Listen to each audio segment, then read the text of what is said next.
Hello साथियों, कल वाली जो क्लास थी उसके अंदर हमने शिव सिंह सेंगर है उसके बारे में पढ़ा था। यानी हमने दो क्लासें की है, जिसमें पहली जो क्लास थी उसके अंदर हमने गार सादे तासी है उसके बारे में पढ़ा और उसके बाद में शिव सिंह सेंगर के बारे में पढ़ा। आज हम इस क्लास के अंदर इब्राहिम ग्रियसन है उसके बारे में पढ़ेंगे। तो मैं बीएल लूणा मेरे यूट्यूब चैनल स्टडी टाइम में आपका हार्दिक स्वागत करता हूं। अगर आप मेरे चैनल पर पहली बार विजिट कर रहे हो तो चैनल को सब्सक्राइब कर ले, बेल आइकन को ऑल पे प्रेस कर ले, ताकि जब भी मैं कोई नया वीडियो अपलोड करूं तो उसका नोटिफिकेशन आपको तुरंत मिल सके। वीडियो आपको मॉर्निंग में 7:30 पे डेली मिल जाती है, तो आप कंटिन्यू वॉच करते रहे। दूसरी बात, जो भी मैं क्वेश्चन आपसे पूछता हूं, क्योंकि ये क्वेश्चन है वो पिछले दिन हमने किए होते हैं, तो इसके जवाब आपको कमेंट बॉक्स में जरूर देने, इससे आपका अभ्यास होगा। इसलिए मैं इसका आंसर नहीं बताता हूं, आप कमेंट में इसका जवाब जरूर दीजिए। तो बिना समय गंवाए हम शुरुआत करते हैं आज की क्लास की। उससे पहले आपको बता दूं, अगर आपने चैनल को सब्सक्राइब नहीं कर रखा है तो सब्सक्राइब कर लीजिए। बहुत ही शानदार कंटेंट आपको उपलब्ध करवाया जा रहा है। अब देखिए, जो जॉर्ज ग्रियर्सन है, उस जॉर्ज ग्रियर्सन को पढ़ने से पहले हमने जो कल पढ़ा था उसके जो क्वेश्चन आंसर उसके जवाब आपको कमेंट बॉक्स में देने हैं। तो शिव सिंह सेंगर द्वारा रचित ग्रंथ का प्रकाशन वर्ष है, यानी ये कब प्रकाशित हुआ था, ये आप मेरे को कमेंट में बताइए। हिंदी भाषा में प्रकाशित प्रथम इतिहास ग्रंथ का क्या नाम है? शिव सिंह सेंगर ने हिंदी का प्रथम कवि किसे माना है? शिव सिंह सेंगर द्वारा रचित ग्रंथ में कुल कितने कवियों को शामिल किया गया है? और हिंदी साहित्य इतिहास का दूसरा लेखक किसे माना जाता है? ये जो पांचों ही क्वेश्चन है ये अपने आप में इंपॉर्टेंट है, इसको आपको हल्के में नहीं लेना है और आपको सोच के, क्योंकि कल की क्लास आपने अगर देखी है तो आपको अच्छे से इसका जवाब आ रहा है, तो आप इसका जवाब मेरे को कमेंट में बताइए। वैसे जो फर्स्ट ग्रेड सेकंड ग्रेड की जो तैयारी करने वाले, उसकी जो सारी जो क्लास है एकदम क्रम से मैंने एक प्लेलिस्ट बनी हुई है फर्स्ट ग्रेड और सेकंड ग्रेड के नाम से, वहां पर वो सारी वीडियो आपको मिल जाएगी, तो आप कंटिन्यू वहां वॉच कर सकते हो। उनमें सारा कोर्स आपको अच्छे से बताया हुआ है। बाकी ये क्लास मैंने इसलिए स्टार्ट की, इससे आपका रिविजन भी हो जाए, और ये मोस्ट है हिंदी साहित्य का इतिहास है, बहुत ही शानदार हो जाएगा आपका। आगे देखो,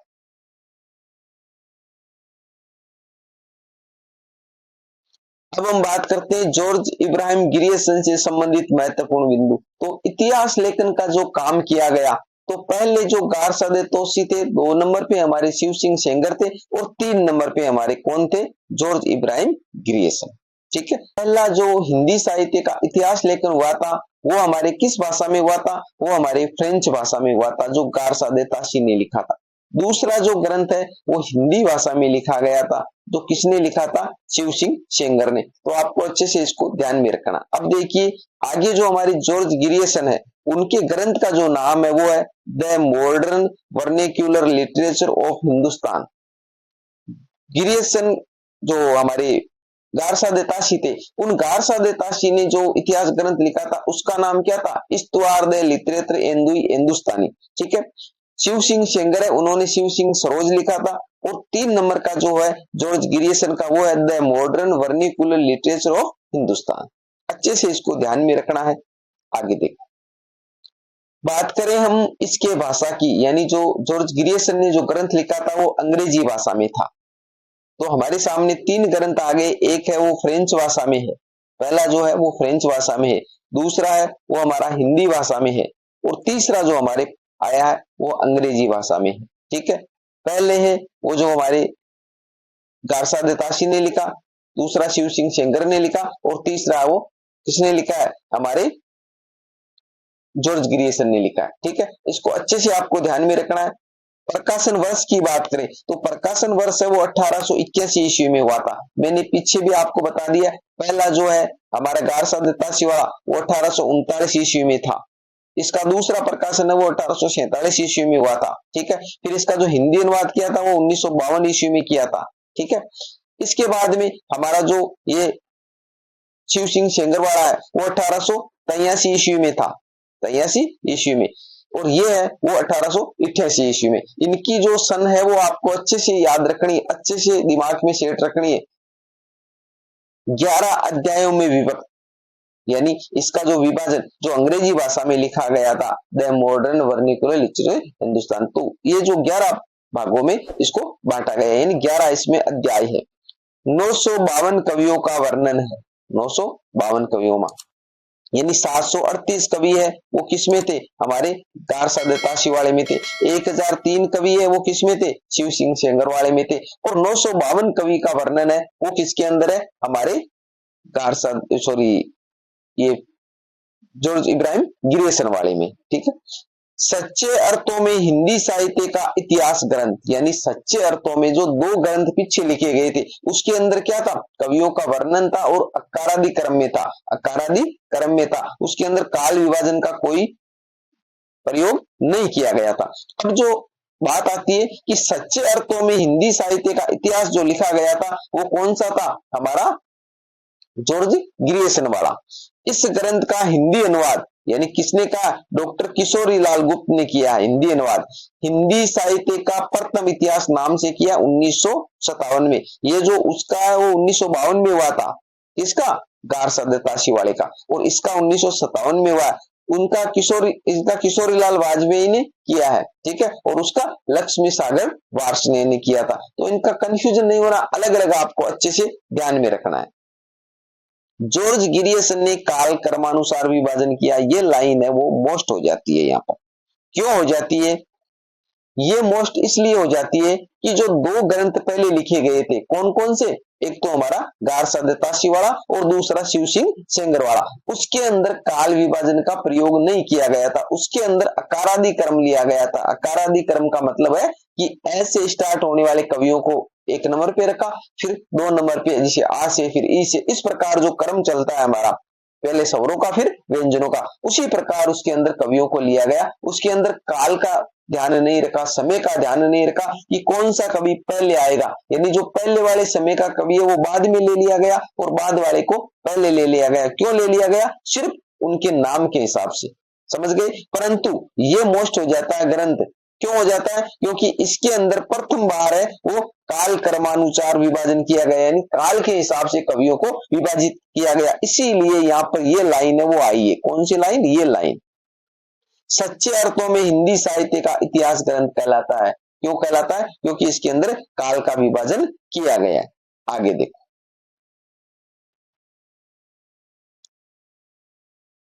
जॉर्ज गिरियसन ने हिंदी को अंग्रेजों द्वारा आविष्कृत भाषा कहा है, ये भी लाइन मोस्ट है, कई बार पूछा गया है, कई बार पूछा गया है।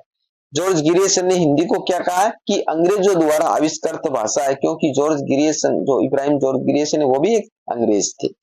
रामचंद्र शुक्ल ने इस ग्रंथ को बड़ा वर्त संग्रह कहा है, इस ग्रंथ को क्या कहा, बड़ा वर्त संग्रह कहा। अब देखिए गारसा दत्तासी वाला जो ग्रंथ था इस्तवार द लिटरेचर हिंदुस्तानी, उसको इन्होंने क्या कहा, उन्होंने कहा वर्त संग्रह। ये आपको ध्यान में रखना है, कंफ्यूजन करते, उसको क्या कहा, वर्त संग्रह कहा है, उसको क्या कहा, वर्त संग्रह कहा, और इसको क्या कहा, बड़ा वर्त संग्रह कहा है। इसके अंदर थोड़ा ज्यादा मैटर है, इसलिए इसको बड़ा वर्त संग्रह कहा और उसको सिर्फ वर्त संग्रह कहा है।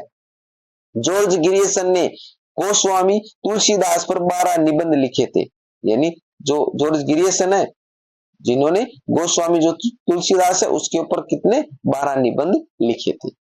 इस ग्रंथ का सर्वप्रथम वाचन प्राच्य विदा विशारद सभा वियना में किया गया, यानी जो ग्रंथ कौन सा, जो गिरियसन द्वारा लिखा गया है, इस ग्रंथ का सर्वप्रथम वाचन यानी इसको पढ़ा गया प्राच्य विदा विशारद सभा है, कहां पर है, वियना में है, वहां पर।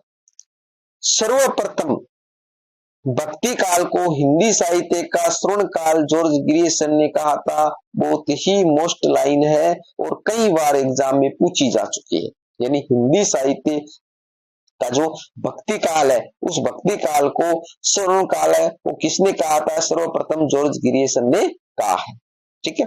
तो ये जो जॉर्ज गिरियसन से संबंधित जितने भी महत्वपूर्ण जो पॉइंट बनते हैं हमारे एग्जाम की दृष्टि से, वो सारे पॉइंट मैंने यहाँ पर लेने की कोशिश की है। कुछ पॉइंट छूट गए हैं जो एग्जाम में अक्सर आ जाते हैं, कुछ पॉइंट है वो जॉर्ज ग्रियर्सन से संबंधित छूट गए हैं जो अक्सर एग्जाम में पूछ लिए जाते, तो उसका लोड आपको इतना नहीं लेना है। क्यों नहीं लेना है? क्योंकि एग्जाम में जिस प्रकार 100% अंक होते हैं, तो हमारे को 100% अंक लेकर नहीं आना है। हमारी जो मेरिट है वो 60 से 70 के बीच में होती है, तो हमारे को वही क्राइटेरिया पार करना होता है। ज्यादा मैटर है उसके लिए आपको 500-600 पेज की जो मार्केट में गाइडें आती है वो गाइड आप ले सकते हो, वहां पर आपको बहुत बड़ा मैटर मिलेगा। उस मैटर को आप क्या है ना तो पढ़ सकते हो और ना ही उसको याद कर सकते हो, इतना लंबा चौड़ा होता है। तो ये शॉर्ट में लिखे गए, बहुत ही छाट के लिखे गए, तो आपको इसकी एक एक लाइन को याद कर लीजिए, एग्जाम आपका बहुत ही शानदार जाएगा। यानी मेरे जो अभी फर्स्ट ग्रेड का एग्जाम है उसमें 80+ क्वेश्चन यानी प्रतिशत नंबर आ रहे हैं। सेकंड ग्रेड का मैं देखा है उसमें भी अच्छे नंबर आ रहे हैं। सिर्फ थोड़ा जीके वाला पेपर है वो थोड़ा ठीक नहीं हुआ था, क्योंकि फर्स्ट ग्रेड वाले में भी थोड़ी दिक्कत थी और ये सेकंड ग्रेड वाले में भी थोड़ी दिक्कत थी। बाकी हिंदी का पेपर है वो अच्छा हुआ। तो आप हिंदी की तैयारी के लिए कहीं भी दूसरी गाइड पढ़ने की आपको जरूरत नहीं है, अच्छे से आप इसमें से तैयारी कीजिए, फिर आप एग्जाम देने के लिए जाइए। आपके एग्जाम में कितने क्वेश्चन मिलते, एक आध क्वेश्चन अलग से आता है तो उसको छोड़ दीजिए, कोई दिक्कत नहीं है, उसका टेंशन लेने की जरूरत नहीं है।